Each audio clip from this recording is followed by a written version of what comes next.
नमस्कार बंधुओं, माताएं एवं बहनों। आज हम एक अत्यंत गहन और दिव्य विषय पर चर्चा करने जा रहे हैं। आत्मा, मन, कर्म और मोक्ष का वास्तविक अर्थ।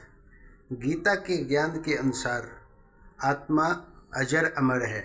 आत्मा न जन्म लेती है और न ही मरती है। वह सनातन, शाश्वत और शुद्ध चेतना स्वरूप है। शरीर बदलता है, मन बदलता है, परिस्थितियां बदलती है, परंतु आत्मा कभी नहीं बदलती। मनुष्य के जीवन में 3 आयाम माने गए हैं: आत्मा, मन और शरीर। शरीर स्थूल है, मन सूक्ष्म है और आत्मा सबसे श्रेष्ठ तथा शुद्ध तत्व है।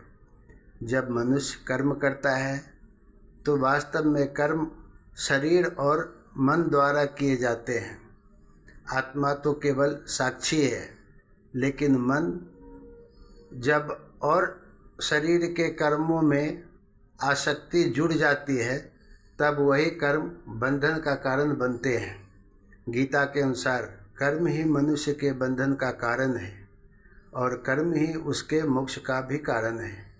यदि कर्म स्वार्थ, अहंकार और फल की इच्छा से किए जाए तो वे बंधन उत्पन्न करते हैं, परंतु यदि वही कर्म निष्काम भाव से, समर्पण और श्रद्धा से किए जाए तो वो मोक्ष का मार्ग बन जाते हैं।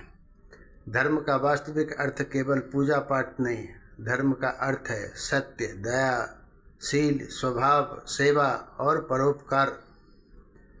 जो कर्म स्वयं और दूसरों के कल्याण के लिए किए जाए वही धर्म कहलाते हैं। मनुष्य को अपने जीवन में निस्वार्थ भाव से कर्म करना चाहिए। विचार, वचन और व्यवहार तीनों में शुद्धता आवश्यक है। किसी के प्रति भेदभाव, ऊंच नीच, जाति पाति, रंग रूप का अंतर नहीं होना चाहिए। सभी प्राणियों में एक ही आत्मा का वास है। यह समझ ही सच्चा ज्ञान है।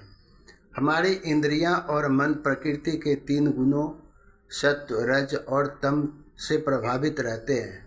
इन्हीं गुणों के कारण मन चंचल होता है, मोह उत्पन्न होता है और व्यक्ति दुख सुख के चक्र में फंस जाता है।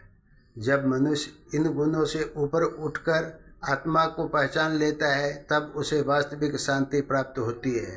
त्याग, श्रद्धा और निष्काम कर्म, ये तीनों मोक्ष के द्वार खोलते हैं। आपको यह अच्छा लगा हो संदेश तो अपनी वाणी को विराम देता हूँ और धन्यवाद कहता हूँ।